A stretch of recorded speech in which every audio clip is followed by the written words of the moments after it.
জানাজায় যখন আপনার খাটিয়ে উপস্থিত হবে, অনেক মানুষ সেখানেও তাড়াহুড়া করবে, বিরক্ত হয়ে যাবে, ভাই তাড়াতাড়ি জানাটা তো শেষ কর, সময় কতক্ষণ হয়েছে। আপনি বলে ফেলছেন খুব সহজে, কিন্তু সেই মৃত ব্যক্তির সন্তানগুলা যখন কথাগুলা শুনে ছুরির মতো আঘাত লাগে এখানে।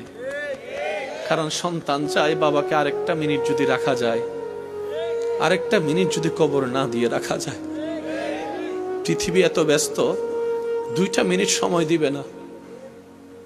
দেরি করলে দেখবেন যে চিল্লা ফাল্লা শুরু হয়েছে। কেউ জানাজার টাইম খেয়াল করে ঠিক ওই টাইমেই আসে, জানাজা পরে ঠিক ওই টাইমেই চলে যায়। অল্প কিছু মানুষ কবর পর্যন্ত যায়, অল্প মানুষ কবরে নামে, অল্প মানুষ মাটি দিয়ে একটু, তারপরে জিয়ারত করার সময় দেখবেন মানুষ আরো অল্প হয়েছে।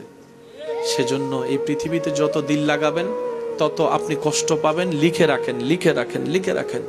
পৃথিবী তাকে আপন করে না যে পৃথিবী খুঁজে, পৃথিবী তাকে দেয় যে পৃথিবীর স্রষ্টা রব্বুল আলামিনকে রাজি করে। সুবহানাল্লাহ।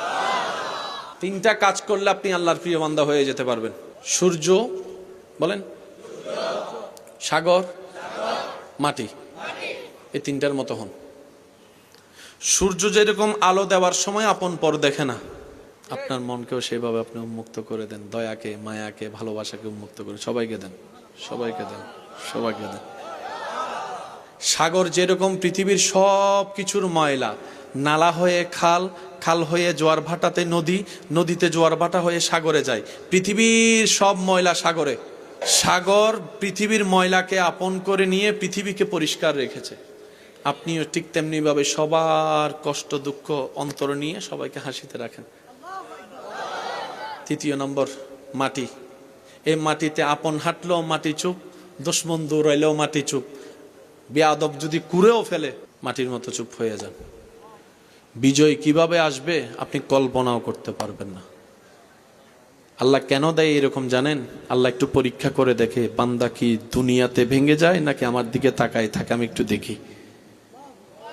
যখন দিন সপ্তাহ মাস হয়ে যখন দেখে যে বান্দা অনড়, আল্লাহ তুমি দিলে, তুমি যা করো, যখন আল্লাহর সে বান্দার কাজটা পছন্দ হয়ে যায়, এবার আল্লাহ কি করে জানেন? জিব্রাইল, অমুক বান্দা আমার পরীক্ষায় পাশ করেছে, সুবহানাল্লাহ, আজকে থেকে স্পেশাল মদদ সাহায্য তার জন্য।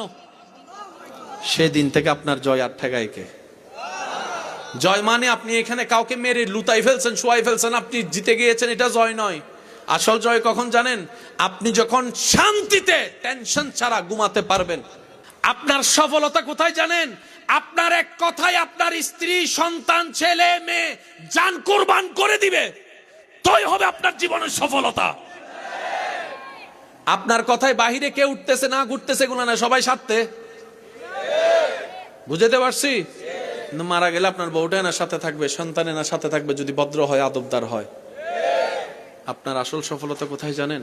আপনি যখন শুইছেন আর কোনো টেনশনে ডাইরেক্ট ঘুম, দরকার হলে আপনার নাক ডাকে 10 জন ঘুম যাইতে না পারাক, সমস্যা নেই, কিন্তু আপনি এমন ভাবে ঘুমাবেন আপনার এটা পুরা রিল্যাক্স থাকবে, এটা আপনার সফলতা। ব্যর্থ যখন ছিল জিজ্ঞেস করার মতো কেউ ছিল না, এমনও হতে পারে বাস্তবতার সেই কঠিন বাস্তবতা আপন রক্তের মানুষটা পর্যন্ত কল দিয়ে জিজ্ঞেস করে নেই যখন কঠিন সময় ছিল। আর যখন দুনিয়াবি সামর্থ্য চলে এসেছে, টাকার অভাব নাই, গাড়ির অভাব নাই, বাড়ির অভাব নাই, তখন এমন এমন সময় কবর থেকে পর্যন্ত আত্মীয়রা উঠে যায়, যাদেরকে এতদিন কোনো খোঁজ খবর ছিল, বলেন না, এতদিন খোঁজ খবর ছিল। কারণ এটা দুনিয়া। দুনিয়াকে আপনি যত তাড়াতাড়ি বুঝে ফেলবেন, দুনিয়াতে আপনার টিকে থাকা তত সহজ হবে। আল্লাহ দুনিয়াতে বিনিময় ছাড়া তো কিছু হয় না। আল্লাহ শান্তি তো সবারই চায়, সবাই শান্তি খোঁজে। আজকাল বড় বড় সেলিব্রিটিরা পর্যন্ত স্ট্যাটাস দিচ্ছে শান্তি নাই, শান্তি নাই, শান্তি নাই। গাড়ি বাড়ির কোনো অভাব নাই, সেও বলে শান্তি নাই। এবার আমরা বললাম আল্লাহ শান্তি দাও, রব বলে যে নে, আল্লাহ দাও। রব বলে যে একটা শর্ত আছে, শর্ত পূরণ করতে পারলে শান্তি তোর। এবার আমরা বললাম আল্লাহ কি শর্ত? শান্তি যেহেতু দরকার, শর্ত তো পালন করতে হবে। এবার রব বলে হুয়াল্লাযী আনজালাস সাকিনাতা ফি কুলুবিল মুমিনিন। হয় না আরো জোরে আরেকটু ঈমানি গর্জন দিয়ে বলেন আল্লাহু আকবার।